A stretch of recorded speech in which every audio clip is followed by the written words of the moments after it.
جو جیل میں عمران خان صاحب کی سماعت تھی وہ لمبی چلی ہے، لگ بھگ آج 6 گھنٹے سماعت چلتی رہی ہے۔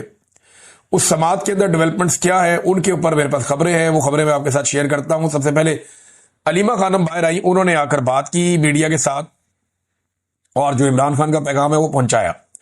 اب جو تفصیل ہے اس کی، جو عمران خان صاحب نے بہت ساری باتیں کی ہے، وہ تو ان کے اپنے ٹویٹر ہینڈل پہ چند گھنٹوں کے بعد آ جائے گا۔ جب وہ آئے گا تو میں آپ کے ساتھ شیئر کر دوں گا، لیکن پہلے آپ یہ سنیں کہ علیمہ خانم نے کیا کہا۔ انہوں نے کہا جی کہ سلمان صفدر صاحب نے آپ کو بتا دیا جو قانونی معاملات ہو، میں آپ کو آگے چل کے بتاتا ہوں۔ میں عمران خان کا پیغام لے کر آتی ہوں جو میں پہنچاتی آئی ہوں، اور پہلے بھی ہم پچھلے 2 سال سے یہی پیغام پہنچاتے آئے ہیں۔ یہ صرف عمران خان کا پیغام ہے۔ اچھا، یہ عمران خان صاحب نے تاکید کی اپنی بہنوں کو کہ آپ لوگ جو ہے نا وہ میرا نام لے لیا کریں کہ یہ میرا پیغام ہے، تاکہ آپ لوگوں کے اوپر جو ٹارچر ہوتا ہے یا باہر آپ کے ساتھ زیادتی ہوتی ہے وہ آپ لوگوں کے ساتھ نہ ہو۔ تو انہوں نے کہا جی کہ انہوں نے ہمیں ہدایت کی ہے کہ اپنا اور ان کا پیغام آپ تک، میڈیا تک پہنچائے۔ آج عمران خان نے وضاحت کے طور پر یہ بات کی، اور آپ نے سلمان صفدر سے بھی سنا ہوگا کہ جب آج کیس ختم ہوا تھا اور ایک گواہ جھوٹا ثابت ہوا تو ان سے پوچھا گیا کہ اس کا کیا سزا ہوتی ہے؟ 7 سال سزا۔ جھوٹ بولنے والے گواہ کو 7 سال سزا ملنی چاہیے تھی، مگر الٹا عمران خان کا کیس پھر بھی چل رہا ہے۔ گواہی جھوٹے ثابت ہو گئے وہاں پہ عدالت کے اندر، اور وہ میں بتاتا ہوں آگے کیا ہوا ان کے ساتھ۔ آج تو کیس ختم ہو جانا چاہیے تھا، جج صاحب کو اسی وقت کہنا چاہیے تھا کہ کیس ختم ہو چکا ہے، گواہ جھوٹے ثابت ہو گئے۔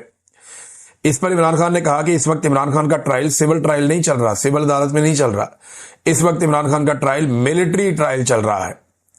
وہاں چند میڈیا والے آتے ہیں جن کو اس وقت اجازت ہی نہیں دی جاتی، اگر وہ کوئی سوال کریں یا بات کریں تو عمران خان کی بات باہر میڈیا کے ذریعے عام نہیں ہو پاتی۔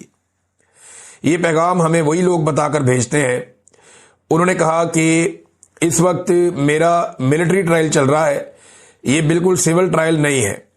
وہ کہتے ہیں کہ جو ان کی رائے اور ان کے حقوق ہیں، جو جیل کے قوانین اور پاکستان کے قوانین کے مطابق ہونے چاہیے، وہ بشرا بی بی اور عمران خان کو جیل میں میسر نہیں ہے۔ یہ بھی جناب عمران خان صاحب نے شکوہ کیا۔ ایک تو وہ الگ تھلگ رکھے گئے ہیں، ان کی ساری ملاقاتیں بند کر دی گئی ہیں، کسی کو ان سے ملاقات کی اجازت نہیں ہے، اور یہ جیل کے قوانین کے خلاف ہے۔ انہیں اپنے بچوں سے بات کرنے کی 8 مہینے میں ایک بار اجازت دی گئی ہے۔ وہ کتابیں مانگتے ہیں مگر جب تک جج حکم نہ دے، اسی لیے عمران خان کہہ رہے ہیں کہ ملٹری ٹرائل چل رہا ہے، کیونکہ جج حکم دیتا ہے اور پھر پولیس کو کہا جاتا ہے کہ جا کر ان کی کتابیں لاؤ، انہیں سہولیات دو، ان کا ٹی وی آن کرو، ان کے جو الگ تھلگ جو آئسولیشن ہے وہ ختم کرو، لوگوں کی ملاقاتیں کرا دو۔ جج کا ہاتھ محدود ہے۔ عمران خان کہتے ہیں جج فیصلہ نہیں کر سکتا، اس کے پاس کچھ بھی اختیار نہیں ہے، جو ٹرائل چل رہا ہے وہ کسی اور حکم کے تحت چل رہا ہے۔ اس کیس کو ختم کر کے عمران خان اور بشرا بی بی کو رہا کر دینا چاہیے تھا۔ پھر انہوں نے کہا کہ اس وقت سارا قانون عاصم منیر کے تحت ہے۔ انہوں نے کہا جی کہ ہمارے مینڈیٹ کو چوری کیا گیا ہے، ہمارے اوپر مقدمات بنائے گئے ہیں۔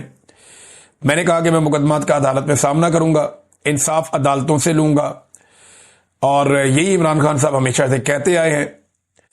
پھر 300 مقدمات عمران خان صاحب پہ بنائے گئے، انہیں کہا گیا جی آپ ملک چھوڑ کے چلے جائیں، لیکن عمران خان نے کہا کہ میں اپنے سارے مقدمات کا سامنا کروں گا، اور گزشتہ 3 سال سے وہ ان کا سامنا بھی کر رہے ہیں۔ عمران خان نے کہا کہ ہماری پارٹی پر ظلم کیا گیا، ہمارا الیکشن چرایا گیا، 2/3 اکثریت چھین لی گئی، ہم عدالتوں میں گئے، الیکشن کمیشن میں گئے، لیکن ہمیں انصاف نہیں ملا۔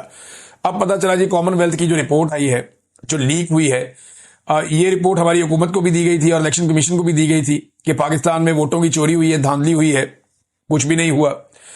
پھر بین الاقوامی ادارے نے یہ بھی کہہ دیا کہ پاکستان کے اندر الیکشن چوری ہوا ہے، اور الیکشن کمشنر سکندر سلطان راجہ نے کوئی ایکشن نہیں لیا۔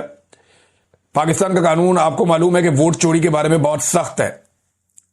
پاکستان میں ووٹ چوری آرٹیکل 6 کے زمرے میں آتا ہے، جو کہ غداری کے مقدمے بنتے ہیں، لیکن کیونکہ پاکستان میں اس وقت قانون نافذ نہیں ہے تو ایسے ہی چل رہا ہے۔ عمران خان نے کہا کہ لوگوں پر گولیاں چلائی گئی، پھر بھی ہم نے قانونی رستہ اختیار کیا۔ 26ویں ترمیم اس لیے لائی گئی تاکہ عدالتوں کو کنٹرول کیا جا سکے اور عدالتوں کو حکومت کا ایک شعبہ بنا دیا جائے۔ 26ویں ترمیم کے باوجود جو جج رول آف لاء کے ساتھ کھڑے ہیں انہیں خراج تحسین پیش کیا جانا چاہیے۔ عمران خان صاحب نے لیاقت چٹھا کا ذکر کیا، وہ جو کمشنر تھا راولپنڈی کا، اور یہ کہا کہ جناب ان کے ساتھ زیادتی ہوئی، انہوں نے سارا پول کھول دیا تھا۔